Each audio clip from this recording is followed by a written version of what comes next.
We know that regular beta decay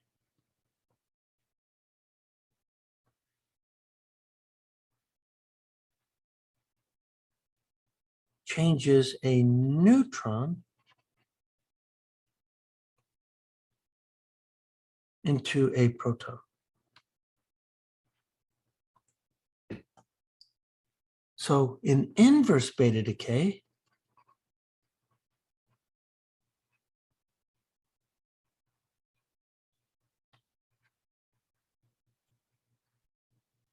the opposite happens.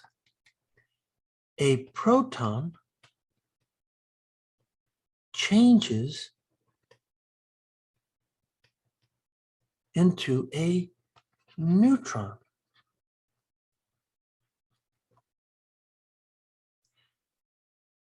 Along with a inverse beta particle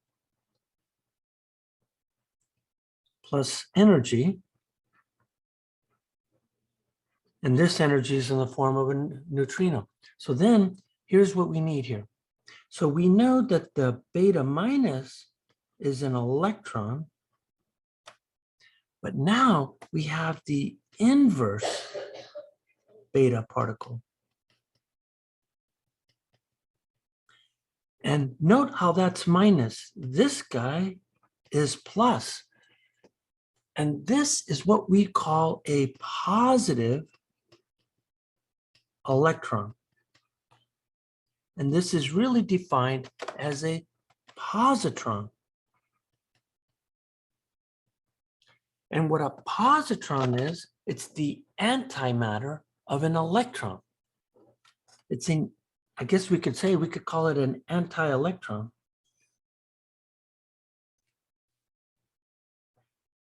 So once again, this is the antimatter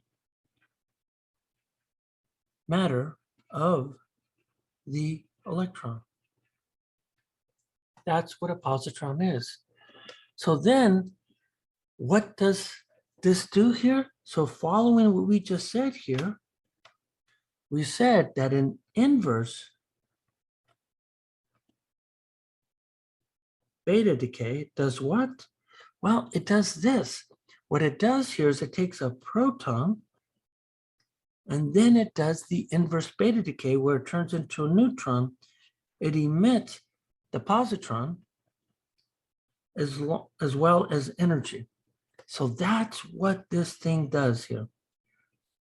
So now all we got to do here is now look at the proton inside a nucleus, which then tells us that we have to go and look at the reaction equation. So the reaction equation is then this. So I have an unstable nuclei.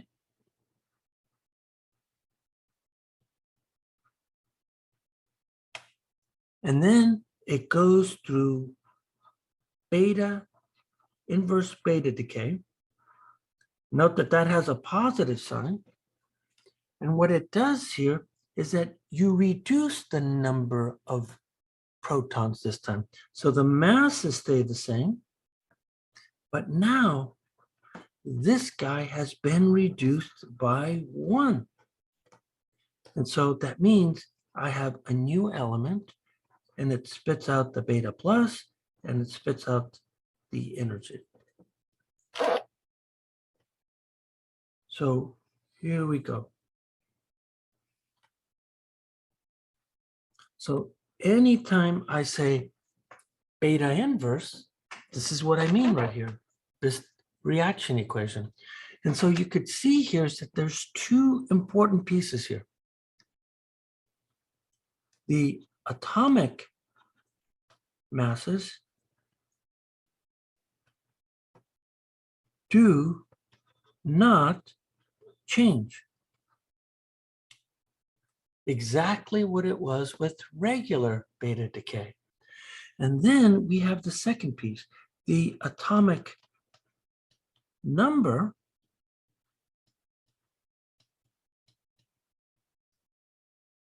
decreases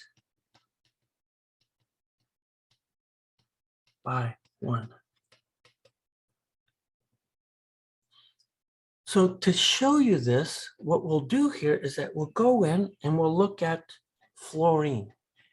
So there's a radioactive substance of fluorine.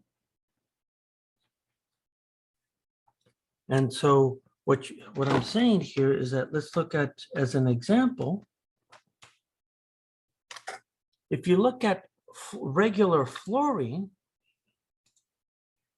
then that's what that is. But there's a radioactive fluorine. And what you'll find here is that it's not fluorine 19, it's fluorine 18. So if I look at fluorine 18 is unstable and decays via inverse beta.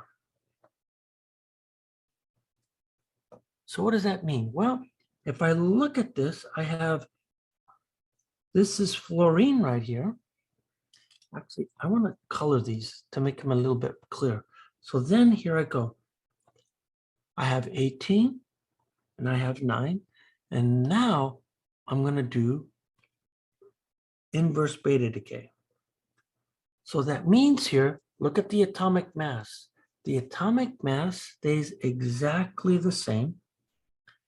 But now the atomic number reduces by 1. And so what this tells me here is that we're now going to be looking for an nuclei that has 18 and 8, right? Maybe I should put 8 right here.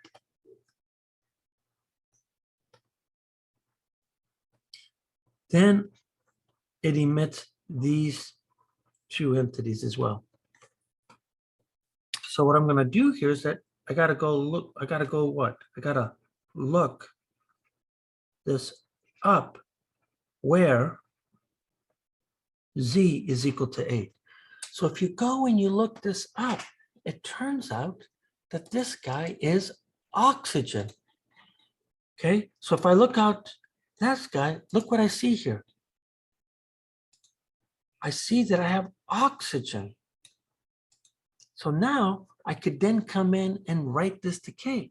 So when I look at this decay, what I really see here is that I have 18 fluorine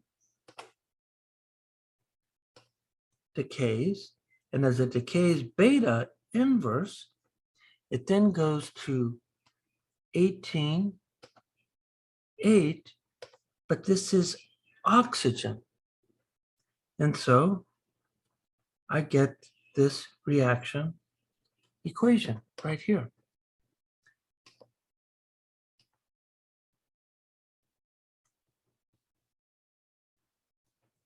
So now I have my reaction. Now let's look at the details of this guy. So we talked about how the atomic mass does not change, but what did change in this thing? So what did change in this decay? Well, we already know that we converted a proton into a neutron. So that means I must be increasing the number of neutrons and decreasing the number of protons. So let's go see if that's the case here. So let's calculate these guys. Here I go. We have 18 and we have 9. So if I compute these, I have 9 neutrons and I have 9 protons. Now let's compare it to the oxygen. So if the oxygen we see is 18, 8, 0, so then I see here that I have 10 neutrons and I have 8 protons. So when I look at these details here, what am I actually seeing? Note that the neutrons increased by 1. Look at that. You could see they went from 9 to 10. So now if I look at the protons, we see here that the protons decreased by 1. They went from 9 to 8. So the answer is yes, that's exactly what happened. So just to finish this off here, we should draw a picture of the decay. So if I'm looking at this decay, what am I seeing here? So what I'm seeing here is that I have a nuclei, and let's count numbers nicely. Okay, so I have 9 protons, 9 neutrons. So let's draw the protons. So I'm going to pick one specifically. That's the one that's going to decay. So this is the proton. So this is the proton that decays. So then if I have 9, then I have to draw in 8 more. So I got 1, 2, 3, 4, 5, 6, 7, 8. Right? So now I got 8 protons. And then I need neutrons. I need 9 neutrons. So I go 1, 2, 3, 4, 5, 6, 7, 8, 9. So now what happens? That proton decays. How does it decay? Well, I think I'm just going to copy this. So if I look at this, it's going to inverse beta decay. Right? And here's where the magic happens. So as it inverse beta decays, that guy now changes to something else. And in this situation, I think I'm going to color this yellow just to make it stand out. So now this is the neutron, right? So this is the neutron product. And this is because now it's doing that beta inverse. So from this situation, what actually happens? That proton, as it decays, it leaves a neutron, but then it spits out what? A beta particle. So a beta particle, again, is that positive electron going this way. And from this same region, I see that I'm going to get a little glob of energy.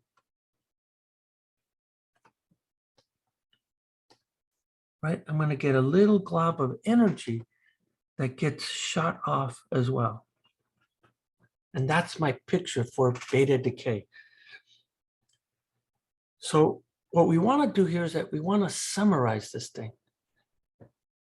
Okay, let's summarize these guys. So let me move this up.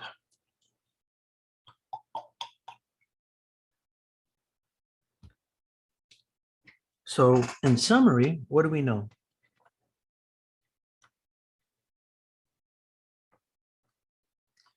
We know that a proton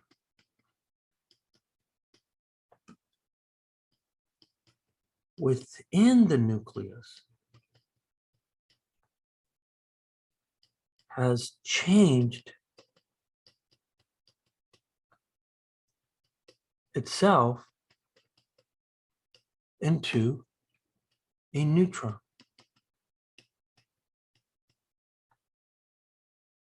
And emitting both a beta plus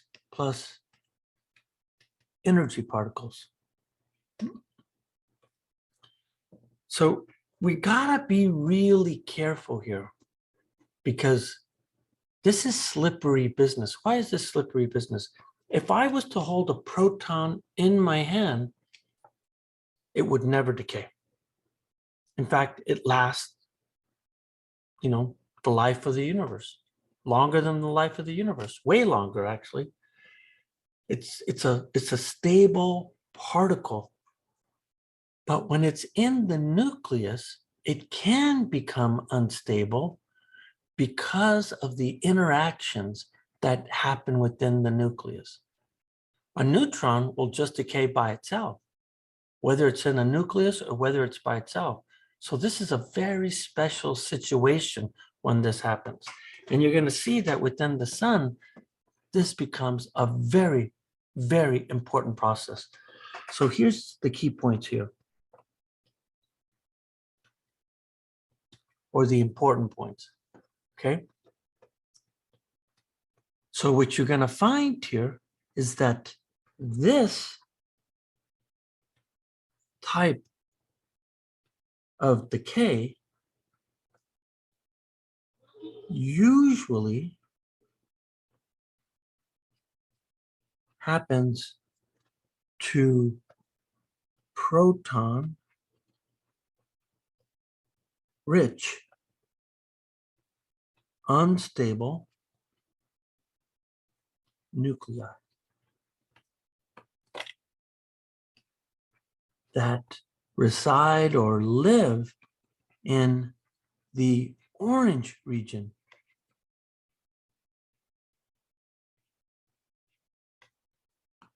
And I've already shown you that when I look at this guy, I don't think I've even brought one over here, but it's that orange region that we're really talking about here, right? So if I'm looking at this guy, I'm really saying something like this here. So it's this thing right here. So when I look at that, I'm really talking about this region, ooh, bad colors, this region right here, or this region right in here. This is the region of inverse beta decay.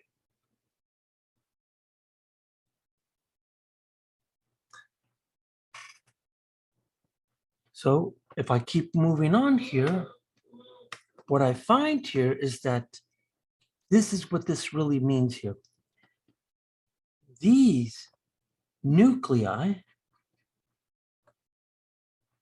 are unstable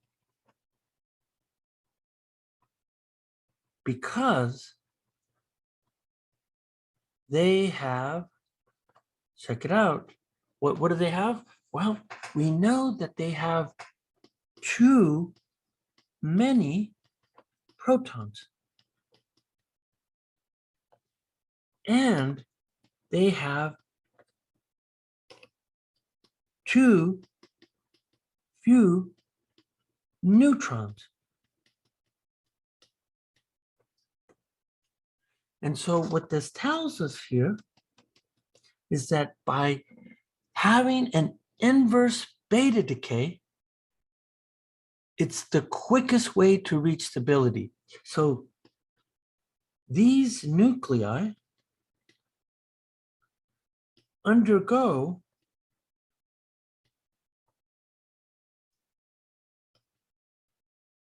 inverse beta decay because it's the quickest